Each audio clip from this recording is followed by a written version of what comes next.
l'idée, c'est pas de dire on va faire de l'agroécologie puis tu auras plus de vers de terre dans tes sols, ça c'est une conséquence, mais c'est aussi de dire comment tu peux aller vers ces schémas qui sont plus vertueux pour l'environnement en perdant moins de temps à l'hectare et en faisant des économies de charges opérationnelles. Et c'est bien là ce sur quoi on travaille.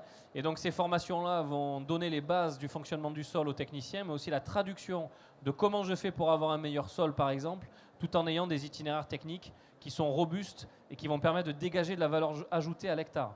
Et aujourd'hui, on note une vraie appétence pour les agriculteurs pour venir se former. Ils sont même parfois, et on a eu ce type de retour, étonnés qu'on aille jusque-là, jusqu'à de la formation, mais étonnés très positivement. Et il faut savoir en plus qu'on a la particularité chez Maïs Adour d'avoir soit des agriculteurs, et c'est pas péjoratif du tout, agro-industriels sur les très grosses fermes de Haute-Lande, ou sur des exploitations de type polyculture élevage, beaucoup plus dans notre zone historique et un petit peu plus difficile de Chalosse. Et on voit que toutes les typologies d'agriculteurs sont vraiment hyper appétentes de ça. Pachamama, c'est un projet qui soutient les agriculteurs français, plus spécifiquement les arboriculteurs, les céréaliers et les maraîchers, dans leur transition vers l'agriculture régénératrice. Et donc avec Biosphère, nous avons développé un outil d'aide à la décision biodiversité pour les arboriculteurs dans le sud-ouest. C'est toujours compliqué d'inscrire un programme dans le long terme. Ça veut dire qu'il faut du soutien.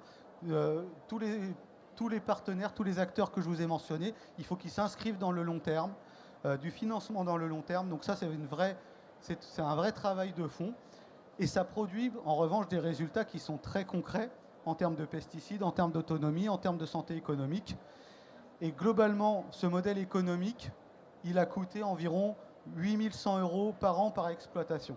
Voilà. C'est-à-dire qu'en plus, c'est des résultats qui ont été produits avec un volume financier qui reste très raisonnable pour atteindre les résultats de ce projet.